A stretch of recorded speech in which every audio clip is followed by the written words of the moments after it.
Salut, c'est Marjorie, bienvenue dans mes lectures. Dans le cadre de la série Un hiver avec Dany Laferrière que je fais en collaboration avec Hélène's Universe, j'ai lu Le charme des après-midi sans fin. On a commencé cette vidéo ça.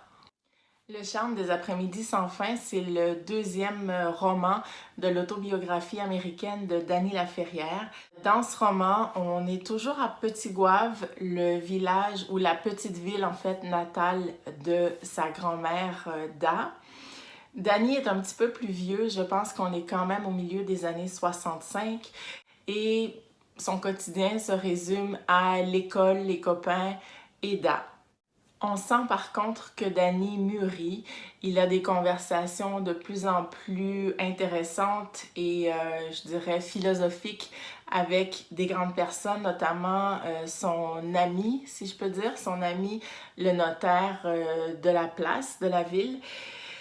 Et avec un titre pareil, Le charme des après-midi sans fin, je m'attendais vraiment à de la lenteur, de la tranquillité, limite de la oisiveté. Mais c'est pas tout à fait le cas. Oui, il est question de douceur et de lenteur. Par contre, le quotidien de Petit Goâve est teinté de toute la crise politique qui se joue et qui se vit à Port-au-Prince, la capitale. D'ailleurs, Port-au-Prince, ou plutôt le gouvernement, a une incidence directe dans la vie des petits Goaviens et on s'en rend bien compte. Alors, c'est toute la douceur de la préadolescence, toutes les nouvelles découvertes, les filles sont beaucoup plus présentes dans ce roman, ou en tout cas, l'intérêt des garçons envers les filles et vice-versa est beaucoup plus présent. Dany est toujours amoureux de la petite Vava. C'est son amoureuse depuis toujours, mais c'est une amoureuse ou un amour secret puisqu'il n'ose pas se dévoiler. On en apprend un peu plus sur la personnalité de Dany Laferrière. Déjà enfant, il était empreint d'une certaine sagesse ou d'une vieille âme, je dirais. D'ailleurs, c'est pour ça, je pense que sa grand-mère l'appelle Vieux os, justement parce qu'il est un peu différent de ses autres amis de son âge. Il a des intérêts parfois différents, des conversations différentes et il aime traîner avec les adultes, parfois même se mêler à leurs conversations. J'ai bien apprécié ma lecture, j'ai aimé revoir les différents personnages qui étaient déjà présents dans l'odeur du café. Et puis, comme je le disais, voir évoluer Dany dans ses réflexions, dans son expérimentation de la vie, j'ai beaucoup apprécié. J'ai d'autant plus apprécié la grande complicité qui lie Da et son petit-fils Vieux os autour d'une tasse de café fumant. Ils ont des conversations hyper intéressantes. Da lui raconte des anecdotes de son enfance, même de l'enfance de sa mère à elle. Et pour moi, ça fait vraiment écho à ce que mes oncles et mon père ont pu me raconter sur Petit Goâve ou sur Haïti en général. Donc, j'ai un petit peu l'impression de lire sur le passé de la famille paternelle.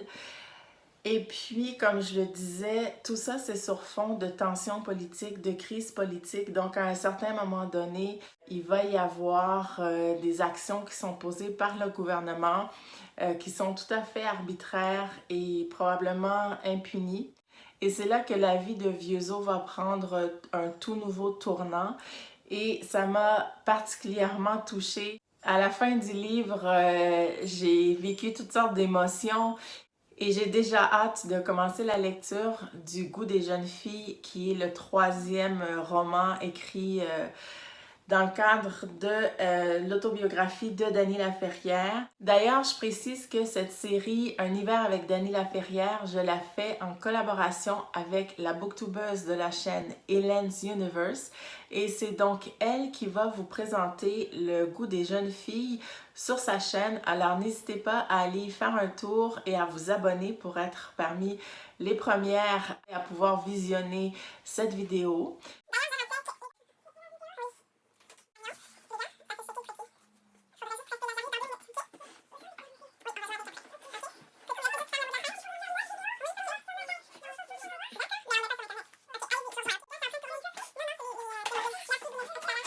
D'ailleurs, je précise que l'autobiographie de Dany Laferrière, qui comprend 10 romans, ce sont des romans compagnons. C'est-à-dire que vous pouvez très bien lire le roman de votre choix sans tenir compte de l'ordre de publication ni l'ordre chronologique.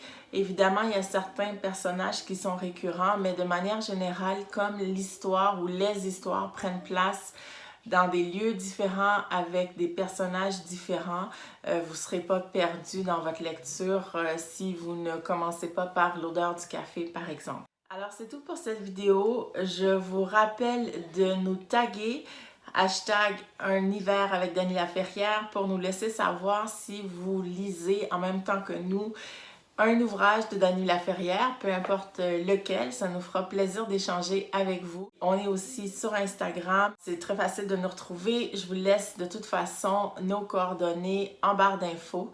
Et puis moi, je vous dis à très bientôt dans une prochaine vidéo. Ciao!